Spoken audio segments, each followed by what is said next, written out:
안녕하세요. 사연을 부탁해입니다. 오늘의 사연을 소개하겠습니다. 남자친구와 3년 가까이 만나고 있던 어느 날 남친이 제게 말을 꺼냈어요. 자기야, 우리 집에서 결혼 이야기가 나오는데 자기는 어떻게 생각해? 결혼? 하긴 우리가 만난 지 3년 가까이 다 돼가니까 그럴 수도 있겠네. 나도 되도록이면 결혼 빨리 해서 자리 잡고 싶은 생각이 들기도 해. 물론 자기만 괜찮다면 말이야. 남친이 심각한 표정으로 말을 하고 있었는데 아무래도 남친 본가에서 결혼을 서두르고 있다는 생각이 들었어요. 사귄 기간이 짧았던 것도 아니었고 저도 결혼에 대해 긍정적으로 생각을 하고 있었고요. 항상 어울려 다니던 친구 셋이 다들 결혼을 했었기에 더 그런 생각이 들었던 것 같습니다. 그렇게 우리는 본격적으로 결혼 이야기를 하기 시작했고 우선 양가 부모님께 인사를 드리기로 했어요. 우리 집은 서울이었고 남친의 본가는 지방에 있는 시골 마을이라고 했습니다. 그런 부분은 이미 오래전에 들어서 알고 있었기에 큰 문제가 될 것도 없었고요. 얼마 뒤 남친이 우리 집에 인사를 하러 왔고 부모님은 남친이 번듯해 보인다며 마음에 들어 하셨어요. 그리고 그 다음 주에 남친 본가로 내려갔는데요. 남친 본가가 있는 곳은 제가 생각했던 그런 시골 마을은 아니었고 집도 예쁜 2층 집이었는데 간혹 TV에서 보던 그런 집처럼 아기자기하고 예쁜 그런 집이었어요. 집을 보며 제가 많이 놀란 채 말했어요. 집이 엄청 예쁘다. 나 이런 집 처음 봤어. 사실 집이 좀 오래됐다고. 부모님이 새로 지은 거야. 우리 누나 결혼하기 전에 막 서둘러서 짓더라고. 혹시나 매형이 와서 불편하기라도 하면 안 된다고 말이야. 아, 근데 진짜 예쁘다. 얼른 들어가자. 안에는 더 예쁘거든. 제가 남친의 손에 이끌려 집 안으로 들어갔는데요. 남친 부모님이 우리를 보자마자 반갑게 맞아주셨어요. 반가워요. 오느라 힘들었죠? 얼른 들어와요. 안녕하세요. 라며 제가 인사를 했는데 남친 어머니가 제 손을 덥석 잡았어요. 우리 아들한테 듣던 것보다 훨씬 이쁘네. 아, 네, 감사합니다. 배고프죠? 배고플까봐 내가 미리 음식을 좀 만들어놨는데 잠깐만 기다려요. 그리고는 남친 가족들이 급히 음식 준비를 하고 있었어요. 물론 남친 누나 부부도 와서 거들고 있었고요. 그렇게 잠시 후 다 같이 앉아서 식사를 했는데요. 음식이 입에 맞으려나 모르겠네요. 내가 들어보니 각 지역마다 음식 특색이 다 다르다고 하더라고요. 어머님, 말씀 놓으세요. 그리고 음식 정말 맛있습니다. 그래요? 다행이네. 그럼 먹고 더 먹어요. 라며 남친 어머니가 저를 빤히 바라봤는데요. 엄마, 밥 먹다 체하겠어. 뭘 그렇게 바라봐. 그리고 밥 많이 먹어라 그런 말 하는 거 아니야. 옛날도 아니고 요즘 누가 밥 굶고 다니겠어. 그니까 부담 주지 마. 남친 누나가 남친 어머니에게 쌀쌀맞은 표정으로 말했어요. 알았어. 난 그냥 너무 예뻐서 딸 같아서 그렇지. 결혼하고 나면 우리 딸이랑 엄마처럼 그렇게 잘 지냈으면 좋겠네. 엄마, 내가 그런 말 절대 하지 말라고 했지. 세상에 딸 같은 며느리가 어딨어. 며느리는 그냥 며느리일 뿐이야. 알겠어? 아니, 그게 뭐가 잘못됐다는 거니? 난 며느리를 딸같이 그렇게 대할 생각이다. 그니까 넌 더 이상 아무 말도 하지 마. 저건 내가 무슨 말만 하면 꼬투리를 잡고 늘어지고 있어. 내가 주변에 보니까 딸 같은 며느리라고 말하는 사람 치고 며느리한테 잘하는 사람을 못 봤어. 그니까 엄마는 절대 그런 사람이 되질 않길 바랄 뿐이야. 남친 누나는 성격이 털털해 보였는데요. 아닌 것에 대해서는 그냥 거침없이 말하는 그런 성격인 듯해 보였어요. 하지만 남친 누나의 말에도 불구하고 남친 어머니는 딸 같은 며느리라는 말을 한 100번은 넘게 했던 것 같습니다. 남친 어머니의 말에 약간은 거부 반응이 생기기도 했는데요. 남친 누나 말대로 딸 같은 며느리란 말은 그다지 좋은 의미가 아니라는 것을 저도 익히 알고 있었거든요. 그런 분위기 속에서 첫 인사는 나름 잘 끝났고 남친과 저는 다시 서울로 올라왔습니다. 그리고 다음날 친구들이 만나자고 연락이 왔기에 퇴근을 하고 친구들을 만나러 갔습니다. 조금 전에 설명드렸듯이 친구들이 다들 결혼을 했었기에 이런저런 조언을 들을 수도 있을 것 같았거든요. 만나자마자 친구 수빈이가 제게 물었어요. 가족들 분위기는 어땠어? 그냥 나쁘진 않았어. 근데 남친 누님 말이야. 성격이 엄청 괄괄하던데 그냥 할 말을 앞에서 다 하는 그런 성격이더라고. 진짜? 그럼 좀 곤란한데? 그런 사람들 특징이 올케한테도 막 그럴 수 있거든. 근데 본인이 상처 주는지도 잘 모르고 그런단 말이지. 그리고 예비씨 어머니는 어땠어? 예비 시어머니도 나쁘진 않았어. 근데 말이야, 좀 이상한 게 있는데 예비 시어머니가 그 딸 같은 며느리란 말을 계속 하시는 거 있지. 근데 니들이 그랬잖아. 그런 사람들 그거 다 두 얼굴이라고. 제가 걱정스레 친구들 얼굴을 번갈아가며 바라봤고 친구 은주가 기가 막히다는 표정으로 입을 뗐어요. 딸 같은 소리 하고 있네. 야, 그거 완전 다 뻥이야. 난 그런 사람 치고 제대로 된 시모를 본 적이 없다. 어때야 되고 딸 같은 며느리래? 우리 시어머니가 말이야, 그 말을 달고 살잖아. 근데 당신 딸한테는 설거지 한 번을 안 시키면서 딸 같은 며느리인 나한테는 이것저것 그냥 다 부려먹잖아. 그리고는 맨날 네가 딸 같아서 그렇잖니 이런다니까. 아, 다시 생각하니 또 열받네. 야, 딸 같은 며느리란 소리는 그냥 괜나 줘버리라 그래. 은주의 말에 수빈이도 목소리를 높였는데요. 맞아, 나도 은주 말에 동의해. 세상에는 딸 같은 며느리는 없어. 야, 너 벌써부터 조짐이 좀 안 좋다. 결혼 다시 생각해봐야 하는 거 아니야? 아니 근데 다들 좋아 보이긴 하던데. 거기다 음식도 엄청 맛있는 거 있지. 제가 대수롭지 않다는 듯이 말을 하고 있었는데요. 은주가 다시 흥분한 채 목소리를 한껏 높였습니다. 그럼 처음부터 막 갈구는 시어머니가 어딨어. 처음에는 다들 그렇게 나긋나긋 하다가 어느 순간 뺑덕어머니 되는 거라니까. 난 결혼하고 한 달도 안 됐는데 시어머니의 갈굼이 시작되더라. 그래서 한동안 남편이랑 얼마나 싸웠는지 몰라. 물론 지금은 거의 연락도 안 하고 있지만 말이야. 진짜? 니들이 자꾸 그런 말 하니까 무섭잖아. 근데 난 남자친구가 너무 좋은데. 제가 걱정스레 친구들을 둘러보고 있었는데요. 그동안 아무 말도 없이 듣고만 있던 지희가 조용히 입을 열었어요. 니들 너무 겁주지 마. 사람은 겪어봐야 알 수 있는 거 아니겠어? 정말 좋은 사람일 수도 있는 거고 말이야. 우리 시어머님도 좋은 분이시잖아. 니네 시어머니는 100년에 한 번 나올까 말까 그런 분이시고 그런 분 만날 확률은 거의 없다고 봐야지. 암 그렇고 말고 이 시자만 붙으면 사람들이 막 돌변하거든. 은주가 고개를 절레절레 흔들며 지희의 말을 묵살해버렸어요. 그런 친구들의 말을 듣고 있다 보니 조금씩 걱정이 되기 시작했습니다. 잠시 후 집에 들어간 제가 엄마에게 어렵게 말을 꺼냈어요. 엄마, 승훈 씨네 어머니 말이야. 나한테 딸 같은 며느리처럼 잘 지내자고 하시는데 그게 좋은 말은 아닌 거지. 뭐? 딸 같은 며느리? 세상에 딸 같은 며느리가 어딨어. 딸이면 딸이고 며느리면 며느리인 거지. 그런 생각을 하는 것 자체가 틀려먹은 거야. 진짜 그랬단 말이야? 이거 분위기가 영 쎄한 게 이상하네. 엄마조차도 심각한 표정으로 긴 한숨을 내쉬고 있었어요. 하지만 이미 결혼하기로 마음을 먹었던지라 우리는 예정대로 결혼 준비를 해나갔습니다. 얼마 뒤 상견례를 하게 되었고 양가 부모님이 이런저런 대화를 하고 있었는데요. 남친 어머니가 저를 지그시 바라보며 조용히 말을 했어요. 저는 앞으로 우리 며느리를 딸처럼 그렇게 대해줄 생각입니다. 세상에 딸 같은 며느리가 어디 있을까요? 딸이면 딸이고 며느리면 그냥 며느리 아닐까요? 아니죠. 그건 사람 마음먹기에 따라 다른 게 아닌가 싶습니다. 저는 우리 며느리를 꼭 딸같이 그리 대해줄 생각입니다. 남친 어머니의 표정은 그 어느 때보다 단호해 보이기까지 했습니다. 그 바람에 분위기가 좀 가라앉게 되었고 남친이 남친 어머니를 말리는 듯 했습니다. 그도 그럴 수밖에 없었던 것이 우리 엄마의 표정이 점점 어두워져 가고 있었거든요. 그렇게 어찌어찌 상견례를 끝내고 집으로 돌아왔는데요. 엄마가 노발대발한 채 제게 물었어요. 너 이 결혼 꼭 해야겠니? 내가 보니 시어머니 자리가 아주 보통이 아니야. 결혼 전부터 저러는데 결혼하고 나서는 얼마나 더 심하겠어. 거기다 원래가 시골 사는 양반들이 고집도 더 세고 말도 안 통한다고 하더라고. 너 그냥 이쯤에서 결혼 접는 건 어떻겠냐? 뭐? 결혼을 접으라니 그게 무슨 말이야. 엄마 그런 이유로 결혼을 접는다는 게 말이나 되는 소리야? 이거사 하나를 보면 열을 안다고 했어. 네 시어머니 자리가 말끝마다 딸 같은 며느리라고 하는 것 자체가 난 마음에 안 들어. 그건 그냥 딸처럼 편하게 막 부려먹겠다 그런 의미다 그 말이야. 그렇게 나쁜 분 같아 보이진 않았는데. 아니긴 뭐가 아니야. 나쁜 사람이 나 나쁜 사람이요 라고 이마에 써놓고 다니냐? 그냥 한눈에 봐도 딱 보이는구만. 사람 보는 눈이 저렇게 없어서야 원.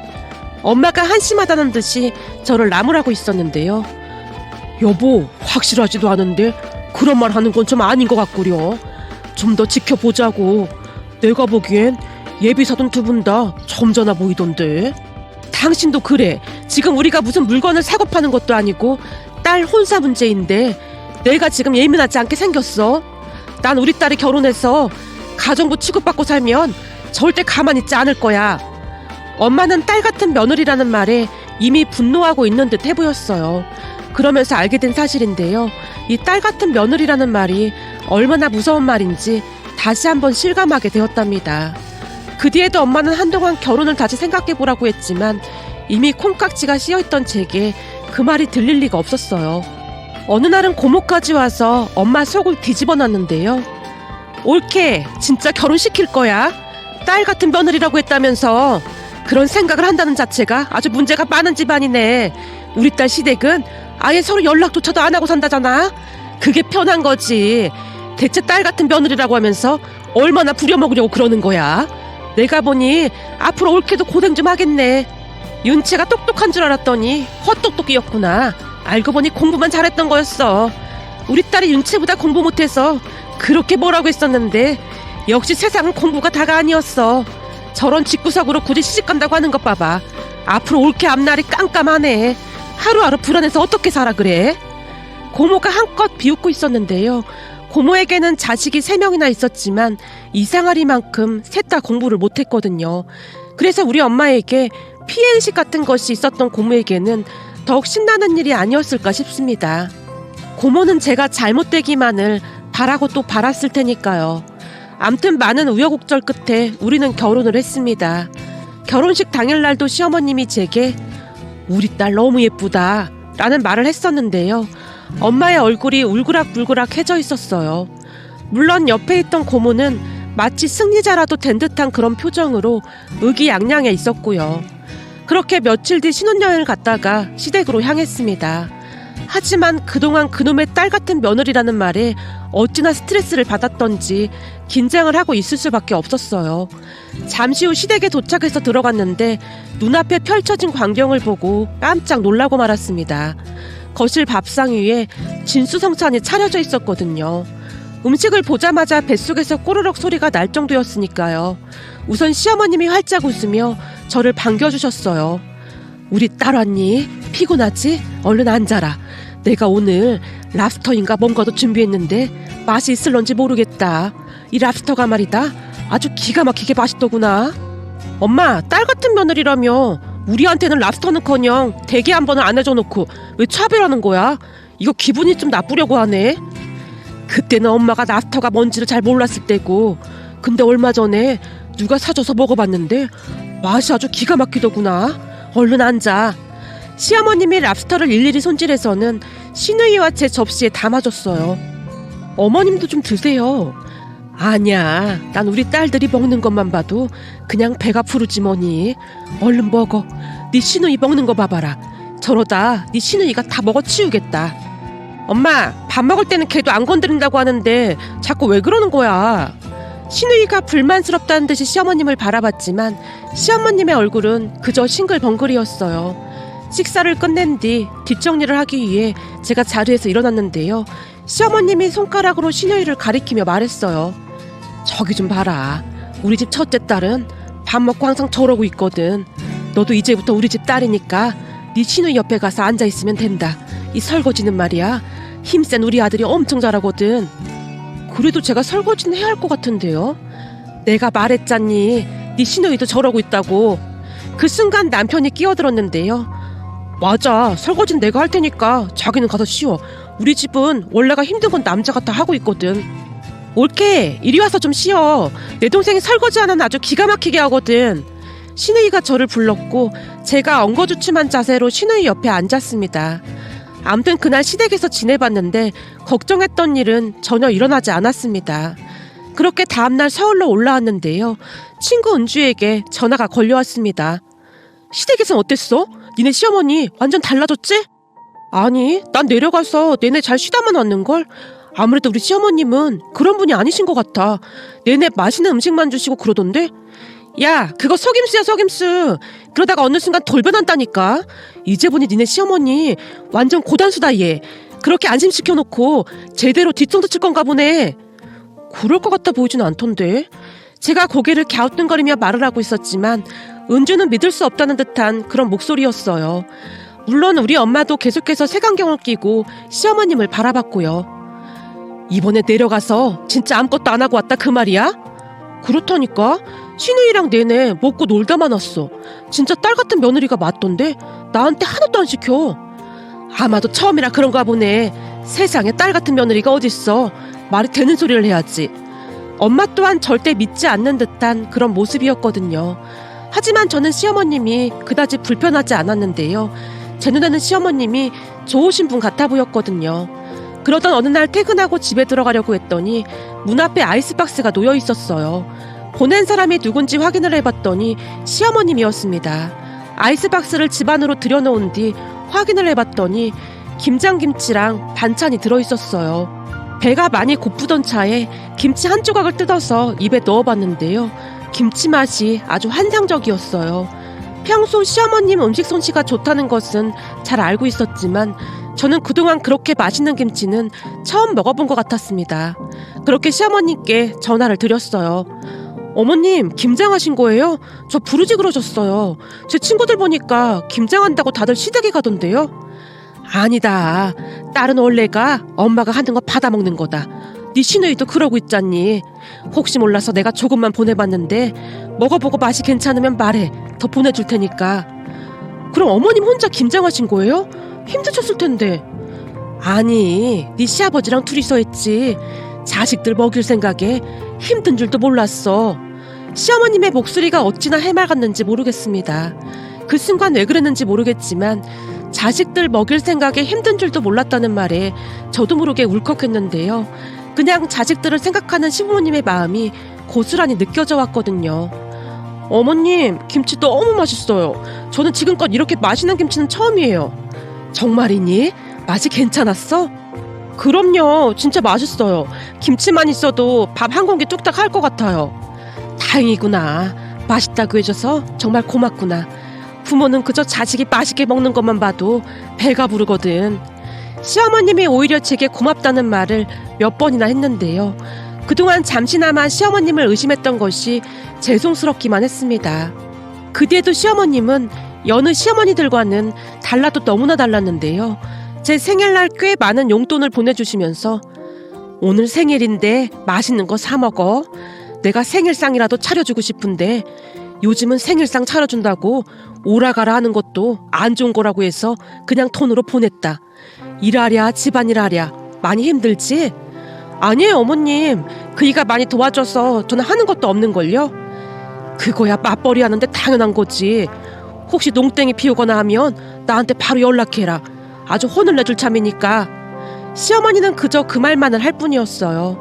시간이 지나면 지날수록 시어머님의 진가가 드러나기 시작했는데요. 모든 것에 배려를 하며 신경을 쓰는 듯한 그런 모습이었습니다. 그냥 한마디로 진짜 딸 같은 며느리가 존재하더라고요. 그러던 어느 날 시댁에 갔는데 시어머님이 제게 통장 하나를 내밀었어요. 어머님, 이게 뭐예요? 원래 여자들은 비상금을 조금씩 가지고 있어야 든든한 거야. 비상금이요? 그래, 네 시누이 거랑 네 거랑 두 개 만들어서 내가 열심히 돈 모았다. 그러니까 가지고 있다가 꼭 필요할 때 써라. 어머님, 저는 안 주셔도 되는데. 너 내 말 잊었니? 내가 항상 하는 말이 뭐냐? 아, 딸 같은 며느리요? 그래, 넌 이제 내 딸이나 마찬가지 아니더냐. 그러니 네 시누이랑 똑같이 해야지. 옛말에 그런 말도 있잖니. 10손가락 깨물어서 아프지 않은 손가락이 없다고 하잖니. 그래도 저는 진짜 괜찮은데. 제가 괜찮다고 정중하게 거절했음에도 불구하고 시어머님이 제 손에 통장을 쥐어주셨는데요. 그러면서 지나간 이야기를 하기 시작했어요. 네 시누이가 결혼하고 사는 거 보니 그렇게 딱하지 뭐겠냐. 거기다 시집살이까지 당하면서 삐쩍삐쩍 말라가는 거 보고 있는데 내 가슴도 미어지더구나. 그렇게 당당하던 애가 시어머니 눈치를 어찌나 보던지 말이다. 그거 보면서 나는 며느리 들어오면 절대 그러지 말아야겠다 싶었다. 그래서 내가 그 말을 입에 달고 살았던 거야. 딸 같은 며느리다 그 말이다. 근데 실천해보니 그게 별로 어렵지도 않더구나. 우리 딸한테 하듯이 그냥 똑같이 하면 되더구나. 그냥 내 딸이다 생각하니까 별로 어려운 것도 없다 그 말이야. 어머님, 사실 결혼 전에는 어머님이 그냥 입버릇처럼 하는 말이라고 생각했거든요. 근데 요즘은 그런 생각한 거 자체가 너무 죄송스럽고 얼굴을 들 수가 없어요. 괜찮아. 그것도 충분히 이해한다. 네 입장에서는 그럴 수도 있었겠지. 난 앞으로도 네 시누이랑 너랑 모든 걸 다 똑같이 할 참이야. 네 시누이도 꼭 그러라고 몇 번이나 당부를 했는지 모르고 말이야. 우리가 큰 부자는 아니어도 자식들은 참 잘 키운 것 같아서 뿌듯하구나. 어머님, 저도 전생에서 나라를 구한 것 같아요. 어머님 같은 분을 시어머님으로 만날 확률이 얼마나 되겠어요? 저 지금 여기 심장이 마구마구 뛰면서 눈물이 날 것 같아요. 이래서 딸이 좋은 거다. 아들은 키워봤자 그런 말 한마디를 안 해. 네 말 들으니 나도 절로 기분이 좋아지는구나. 그리고 그 비상금 통장은 네 남편 모르게 따로 잘 가지고 있다가 너 필요한 거 사서 써. 알겠니? 시어머님의 말에 제가 눈물까지 그렁그렁한 채 고개를 끄덕였습니다. 그 뒤 저는 사람들에게 시어머님의 이야기를 끝도 없이 하고 나는데요. 제 이야기를 듣던 사람들 모두가 믿을 수가 없다는 그런 표정입니다. 특히나 제 친구들은 입을 딱 벌린 채 다물지 못했는데요. 제가 시어머님에게 비상금 통장을 받았다고 하자 친구 은주가 마시던 물을 뿜기도 했답니다. 뭐야? 그게 진짜야? 와, 그럼 그 전설이 진짜 존재했던 거구나. 전설이라니 무슨 전설인데? 아주 오래전부터 내려오는 전설이 하나 있는데 말이야. 이게 전생에 덕을 쌓고 또 쌓고 그렇게 살다 보면 간혹가다 니네 시어머님 같은 분을 만나기도 한다고 하더라고. 근데 이게 그냥 덕을 쌓는 걸로는 어림도 없고 진짜 어마어마한 덕을 쌓아야 가능하다고 했거든. 그럼 네가 그 말로만 듣던 전설 속의 주인공이었다는 거네? 뭐? 그런 전설이 있었어? 난 처음 듣는데? 암튼 그런 전설이 있긴 해. 넌 진짜 전생에 나라를 구했나 보다. 난 네가 진짜 부럽다. 세상에 그런 시어머니가 어디 있나 했더니 이렇게 가까이 있었네. 너 니네 시어머님한테 진짜 잘해라.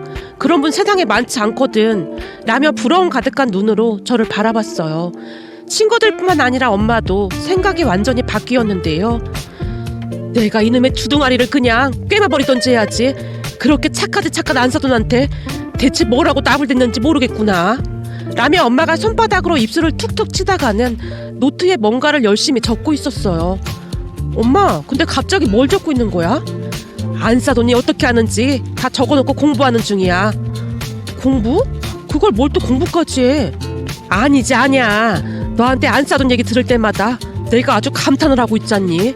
나도 나중에 며느리 들어오면 안사돈처럼 현명하고 바른 시어머니가 될 참이거든. 배울 게 한두 가지가 아니야.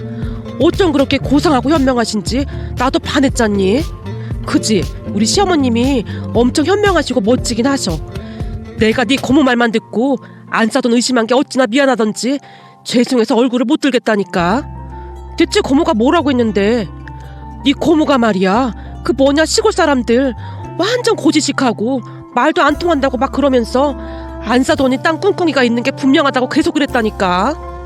암튼 고모는 알아줘야 해. 그래서 허구한 날 욕먹으면서도 그 버를 못 고치네. 그러게 말이다. 내 옆에서 어찌나 그런 말을 해대던지 나도 거기에 깜빡 넘어갔지 뭐냐. 지금은 배가 아파서 아주 난리도 아니야. 거기다 며칠 전에는 네가 뻥치고 있는 거라고 하면서 아주 난리까지 피어대더라니까. 사람이 마음을 곱게 써야 일이 잘 풀리는데 고모가 그런 마음을 가지고 있으니 될 일도 안 되지. 암튼 엄마는 앞으로 고모가 하는 말 그냥 한 귀로 듣고 한 귀로 흘려버려. 당연하지. 난 앞으로 안사돈을 스승님이라고 생각하고 그런 시어머니가 되도록 단단히 수련을 할 참이야. 안사돈이 하는 걸 보니 이게 하루 이틀에 걸쳐서 나오는 게 아닌 것 같더라고. 이 내공이 아주 어마어마한 것 같더라니까. 하긴 우리 시어머님 내공이 어마어마하긴 하지. 근데 엄마가 우리 시어머님 내공 따라가려면 수련을 참 많이 해야 할 텐데 걱정이네. 제가 장난스레 엄마를 놀렸지만 엄마는 그저 심각하게 노트에 적힌 것들을 확인할 뿐이었어요. 그 뒤 고모가 엄마에게 우리 시어머님이 변하지 않았냐고 몇 번이나 물어봤다고 하는데요. 옳게 윤재 시어머니 돌변했지? 이제 그 민낯을 드러낼 때가 됐는데 말이야. 변하긴요. 오히려 하루하루 더 잘해주고 있다니까요. 제가 배울 게 얼마나 많은데요. 아니야, 사람이 절대 그럴 리가 없어. 분명히 무슨 꿍꿍이가 있을 거야. 엄마가 고모에게 목소리까지 높인 채 말을 했지만 고모는 여전히 믿지 않고 있다고 하네요. 그런 모습을 보며 이 며느리를 딸같이 여긴다는 게 보통 일이 아니구나 하는 생각을 다시 한번 하게 되는데요. 우리 시어머님이 얼마나 대단하신 분인지 존경스러울 따름입니다. 저도 우리 시어머님이 잘해주시는 만큼 더욱 딸 같은 며느리가 되도록 노력하고 또 노력하겠습니다.